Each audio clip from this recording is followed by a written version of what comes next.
So, David, I'm honestly really grateful that you were willing to come out and sit down with me. We've known each other for a long time. We've had the opportunity to work together a number of times over the years. Yeah. For anybody watching this, please introduce yourself, All right. who you are, what you do, and how long you've been in the business.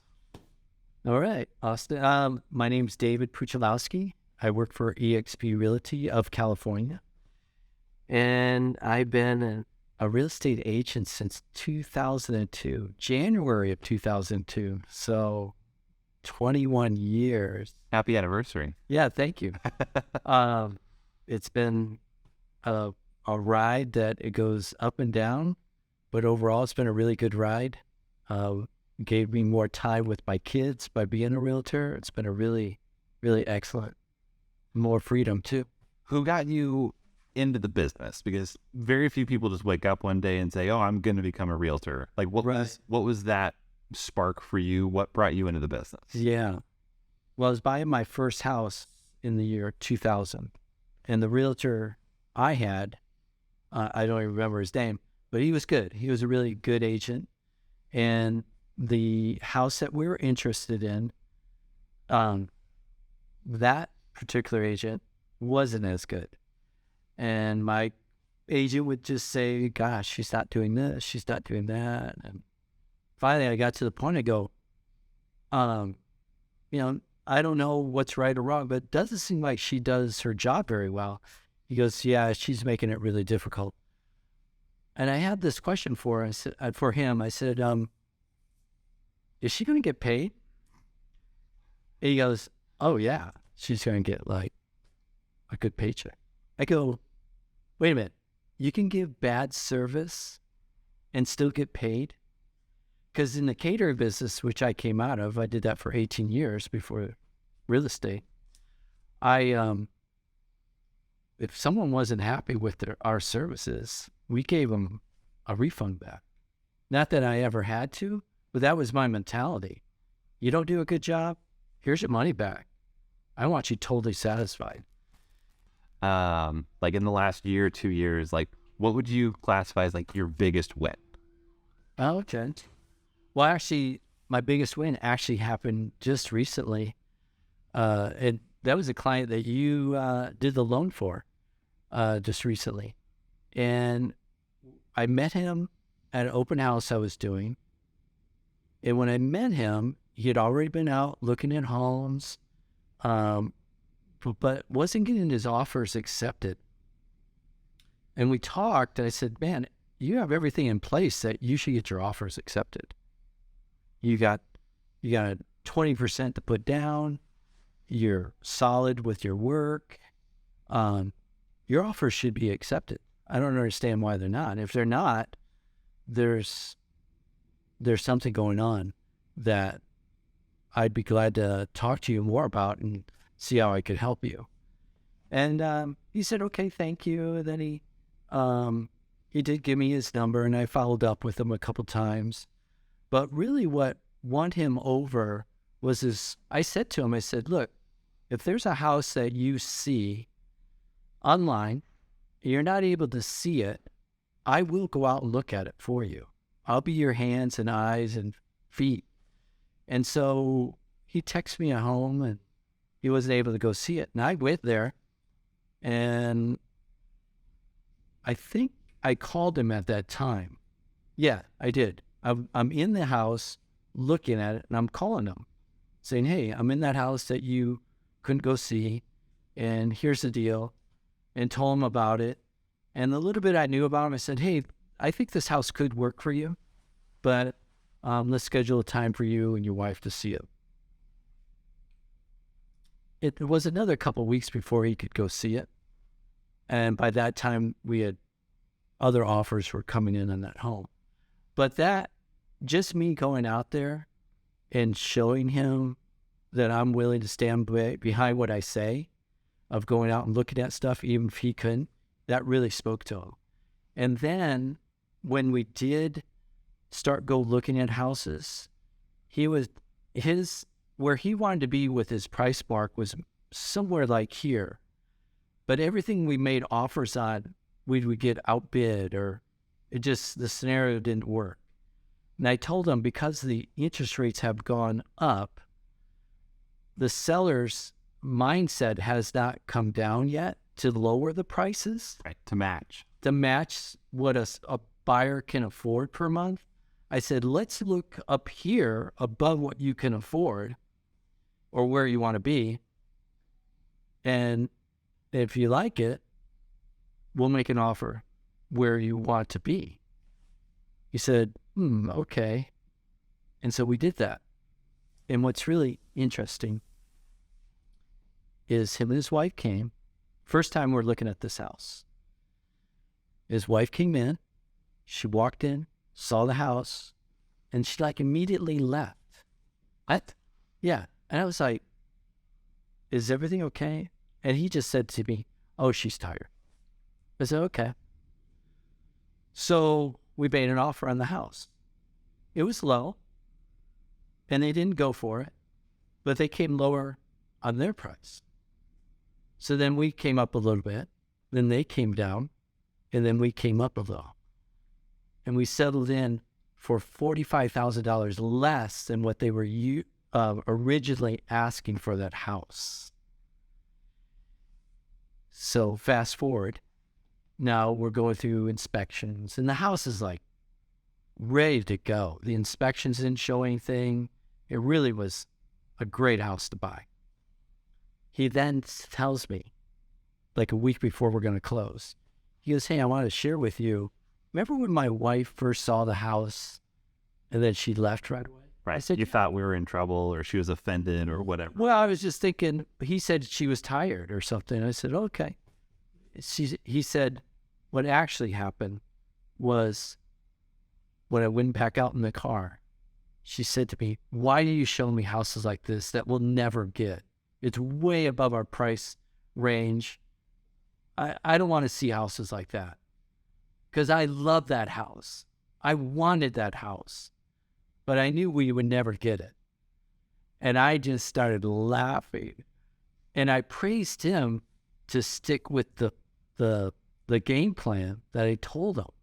Let's look higher, because every seller has a different story. You just don't know. You need to write the offers and just see how it plays out. Like this seller, it was an estate. The estate was tired of dealing with this, and they were like, we just need an offer. And they got an offer. It wasn't where they wanted to be. And as we negotiated, we both settled in on a price, and they're totally happy. It went to a family because they got 2 kids, and they're just so ecstatic. And then you helped them out with the loan part. Just all those things just came together, and they moved in Christmas Day. They're just so, they love it. And the wife, now when I see the wife, she's just smiling ear to ear because she can't believe they got that house. I love it. That's a great example of the kind of successes that buyers can have in a market like this. Exactly. I get it. I see the interest rates every day. I get that it's not on paper as favorable as it was a year and a half ago, 2 years ago, whatever. But I mean, I bought my first house at the height of COVID. You were there for that. You helped me to do that.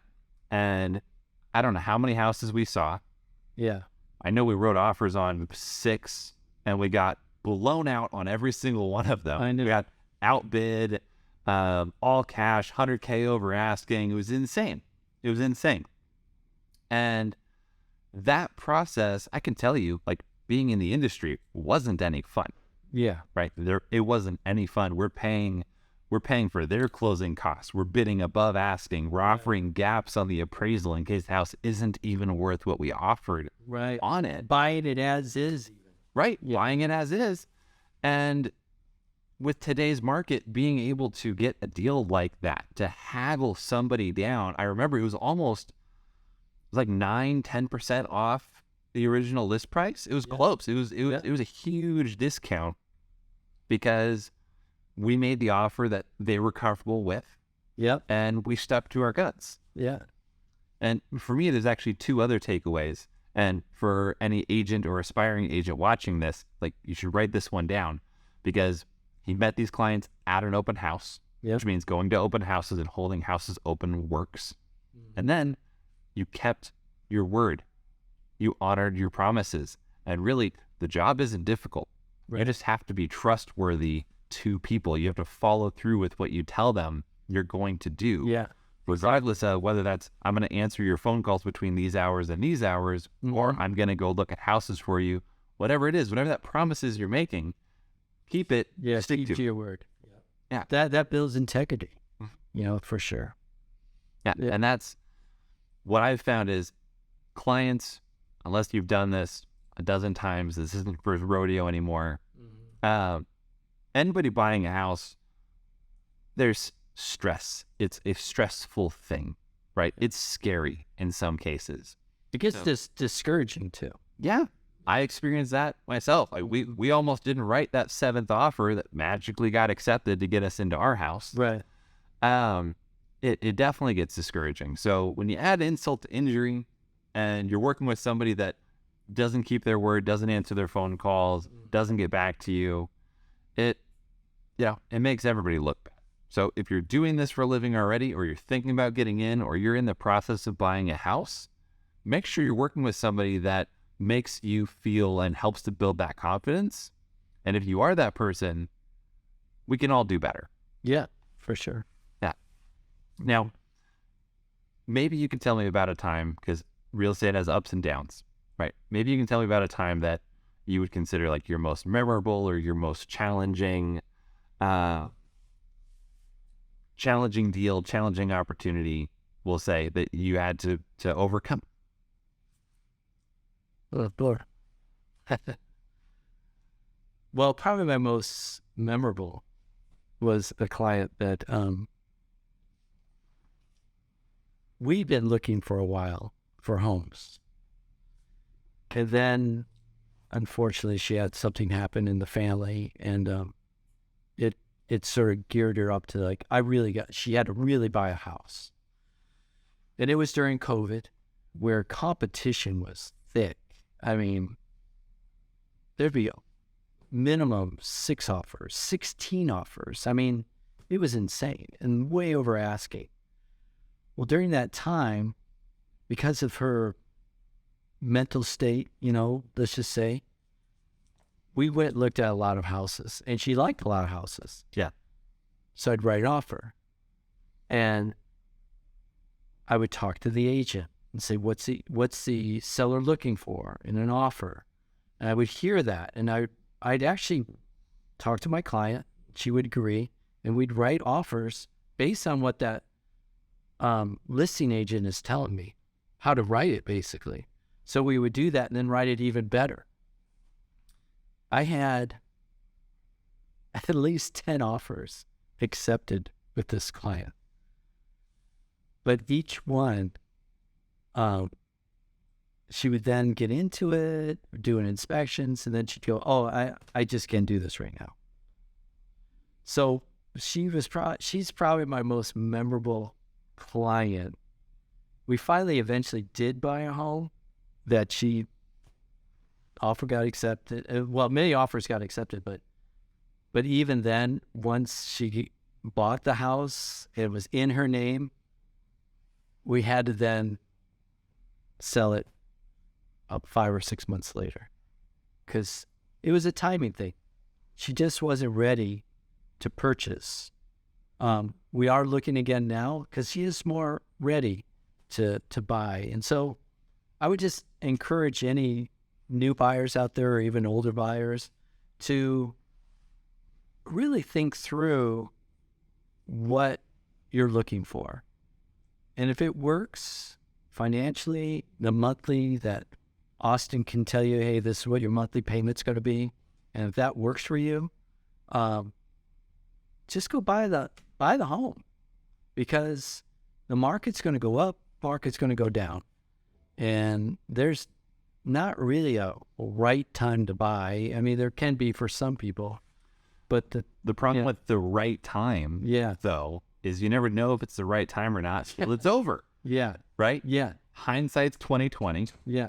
So you don't know whether you made a good decision or a bad decision until the dust settles. Yeah. Unfortunately. Yeah, exactly. Because let's just say you're buying on a up market, right? Well, it's going to come around if you stay there long enough that the market's going to go down and then it's going to come back up.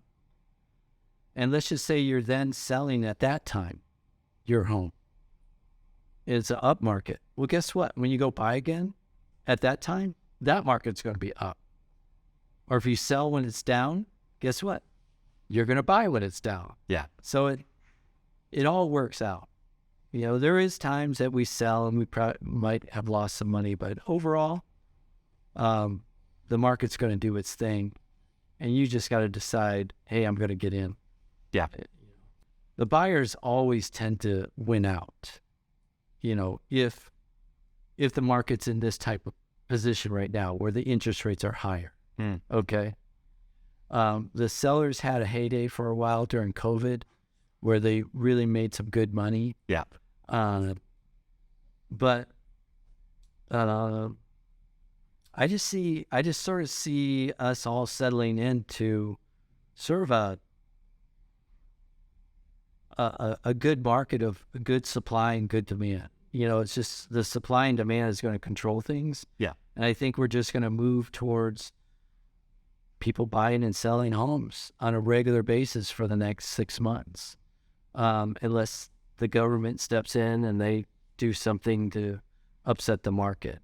But if we just let things go, I think if they don't drive the interest rates up high, I think we're going to see a good ebb and flow of the market and give buyers an opportunity to buy some homes that maybe they wouldn't before because of the competition out there.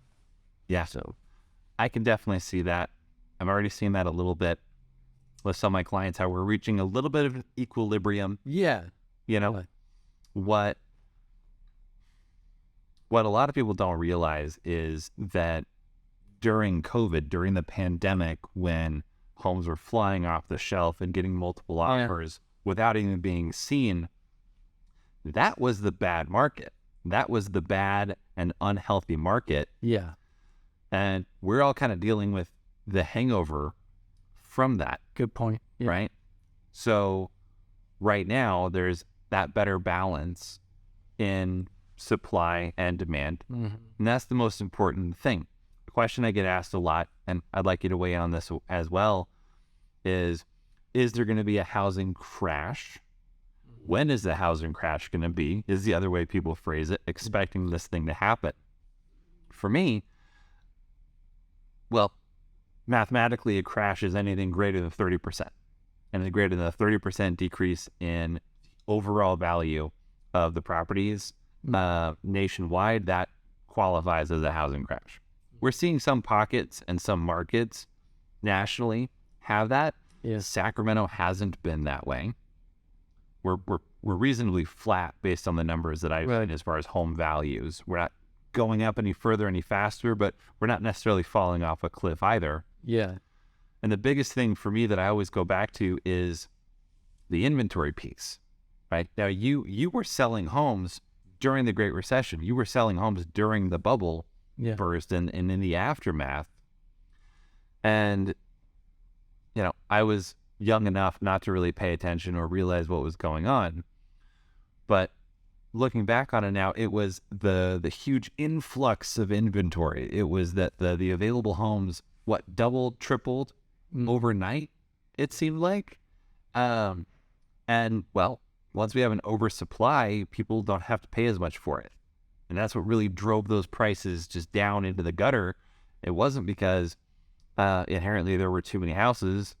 Well, it was that there was too many houses. Is it we didn't have enough buyers to match this huge wave of incoming listings and incoming properties. Now, do you see anything that would indicate a similar reaction in the market today? Well, we're not getting that big supply of homes on the market. There is more homes coming out on the market. And so when there is more competition, it definitely it gives the buyers more opportunities. It gives the buyers more things to look at, and they become a little bit more particular with their looking. I think personally right now, just for the next week or so, is a great opportunity for buyers to really get a lower price on a home. Because if that home has been sitting on the market for a while, that seller is either just going to drop out, or if they need to sell, they got to readjust their price. So it's up to the agent to help our buyers to write that lower price. I'm quite surprised the psychology behind buyers. And what I mean by that is that if buyers see a price that's too high, they go, well, that price doesn't meet the value of the home. Hear that all the time. So instead of them going, I don't see it here, but I'll write an offer here because that's why I think it's worth. They're sort of gun shy. They don't want to, I guess they don't want to insult or hurt, they just don't want to insult the seller with a lower price. Now, on the other hand, the seller is thinking, I'll start here, but I'm willing to take it here. So it's up to us agents to help our buyers go ahead and write a lower offer. What's the worst case scenario? They say no. They might say just $5,000 less or $20,000. Maybe it still doesn't meet the price that your client wants to be, but that's okay. Counter again. That's the beauty of real estate. You just keep countering. You keep negotiating. That's what I think is the most fun part about real estate is negotiating. So, with the buyers, right now is a great time to offer lower prices for homes. Because once the sun comes out in like February, March, there's an influx of more buyers that come into the market. Now you're back to the competition thing, and it just changes everything. It then sort of slightly becomes more of a seller's market. But right now, I would say it's a buyer's market. So. Yeah, I get that. I definitely do. It's kind of like the endowment principle with real estate. Are you familiar with the endowment principle? Okay. So the best example, this was actually a scientific study done, I think it was at Stanford, fact check me later. It was a behavioral economics study where they gave 10 people in the room a coffee mug. And I said, this is your coffee mug, congratulations. Okay. They took another 10 people and they said, you have to buy their coffee mug. And these are just plain Jane, basic red, white, whatever, ceramic coffee mugs. Nothing fancy about them at all. Yeah. So I would have to buy your coffee mug. And I'm going to say, well, it's whatever, $3. Yeah. Yeah, cool. I'll give you $3 for your coffee mug. The person that owns the coffee mug is now attached to the coffee mug. No, this is my coffee mug. This is important to me now. Yeah. I'm not going to sell it for less than $7. Right. Whatever the number may be. But what's interesting is the endowment effect or the endowment principle also plays into the buyers when they put themselves into that other person's shoes. They put themselves into that seller's position. Like, oh, well, I wouldn't want to negotiate off of my position. I wouldn't want to sell my coffee mug for less than $7. So I'm not even going to bother offering to buy their coffee mug because I wouldn't accept that offer if this is what I was asking for. So you can see the endowment principle or the endowment effect playing out in real estate where people kind of get in their own heads and think, well, they wouldn't list it if they didn't or weren't willing to accept that much. Right. And what people don't realize is with sellers, the sellers aren't going to voluntarily drop their prices. they may have a lot of wiggle room. They might be sitting on 100% equity in that home. Yeah. But if you don't make the offer, if you don't give them something to say no to, the answer is automatically no. Yeah. Yeah. Yeah, it's funny to me how it plays out. Every deal's different. There's always something new to learn. Yeah. And then the flip side, to go over to the sellers. Yeah. Sellers that do start too high, they're just shooting themselves in the foot. How do you mean? Well, the buyer isn't seeing that value at that price. They're better off coming in where a buyer would go, wow, that's a good price on that home. I know that area. That's a good price. And guess what? Other buyers are thinking the same thing. So now you're that buyer that comes and looks at it and sees other buyers there or other buyers there if it's an open house, something like that. They start to go, I really want this house. I like this house. Now that buyer is willing to pay more. And then there's other buyers willing to pay more. So pricing the home is so crucial to make sure it's an attractive price for the future buyers. Right, because you can create your own demand. Yes, exactly. I just did that recently with a house that needed some work to be done, but it wasn't too bad. And the seller told me what they wanted for the house. And I said, well, let's come in lower. They said, whoa, we don't want to come in that low. I said, don't worry. Let's let the market do its thing. Sure enough, we had 8 offers. And that was just here in December. In December? In December. And we went well above that asking price. We went above what they were hoping to get for the home. Because that competition was created. Mm-hmm. And the market did its thing. And it drove that price up. They're so happy with the sale of their home. It's amazing. Yeah. I love hearing that because like you said, it works both ways. Yeah. It works both ways. That's really cool. Yeah. Especially in a market, well, seasonally, December is the slowest month. Yes.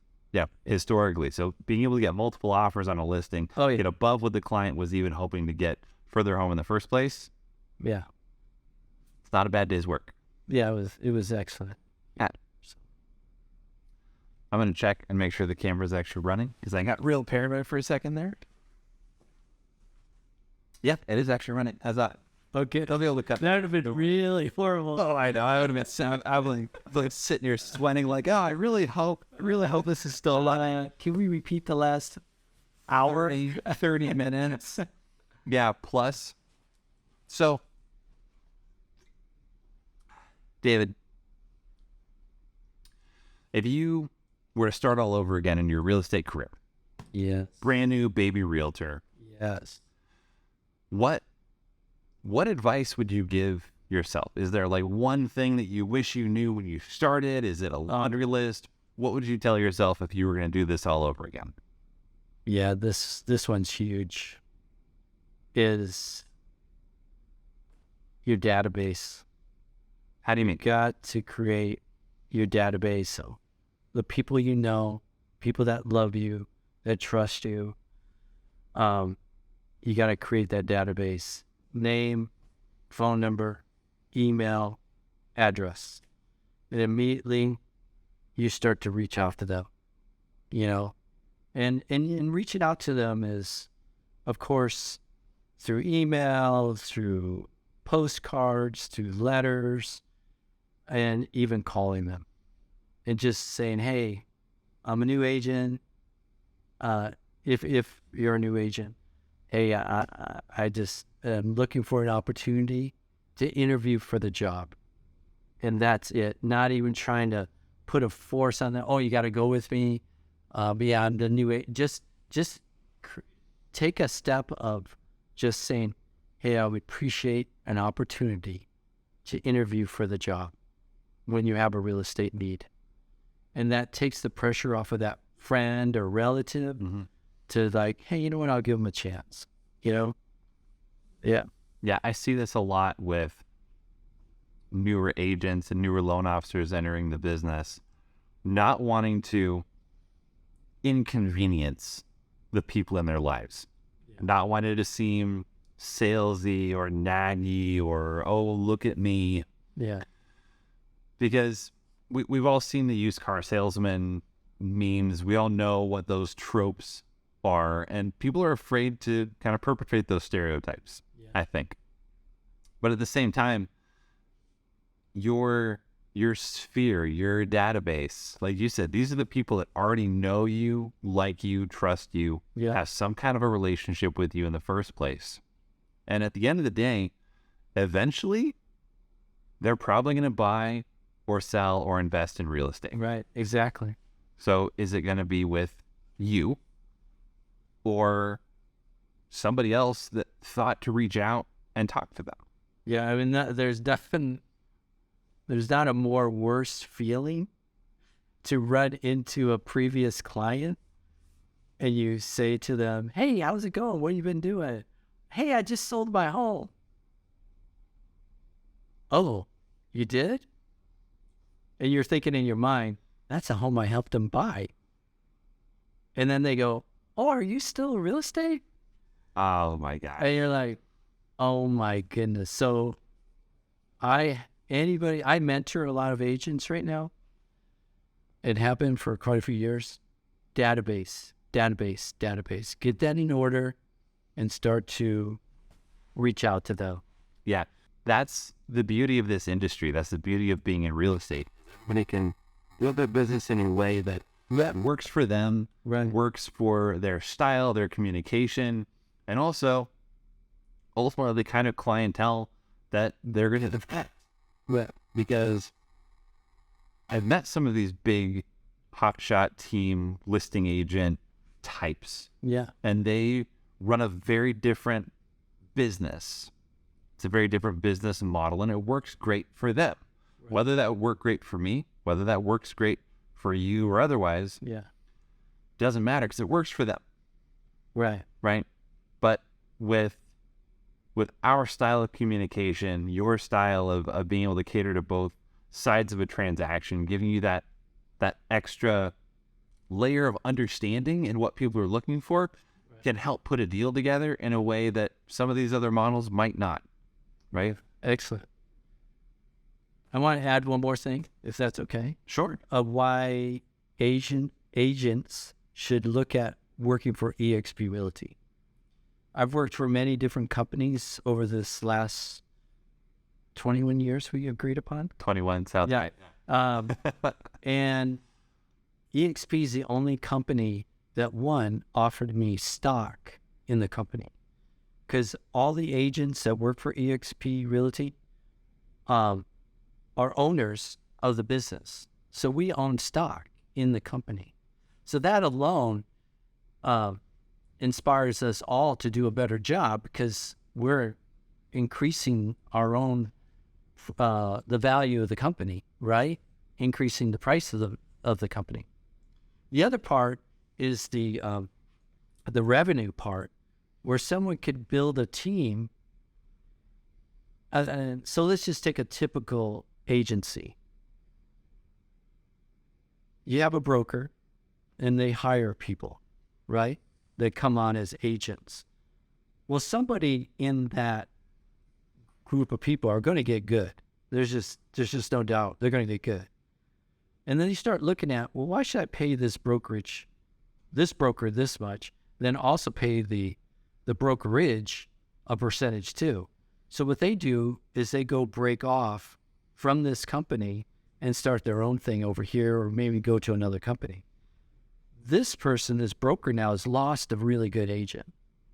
With EXP's setup, what they do is they have that broker who's building a team, but then they're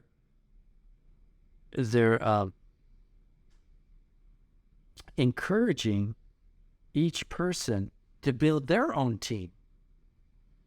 Because I'm not getting my pay from that agent. I'm getting it actually from EXP. So when an agent closes a deal underneath my team, EXP is actually paying me. I'm not getting paid. I'm not getting a percentage of that individual agent's commission. So what that does is encourage this agent who gets good to stay within my umbrella. Plus they're getting my years of experience, and then they can then create their own team. And it has worked out wonderful for so many agents. So I would just encourage people, if they want to learn more about EXP, give me a call, and I'd be glad to sit down with you and talk more about it. Yeah, and we'll make sure to get all your contact info in the video as well, so people can reach out to you directly if they have questions, both on EXP and then just buying and selling and investing in real estate in general. There we go. I love it. So thank you, Austin. Appreciate the time. Glad we got to do this finally.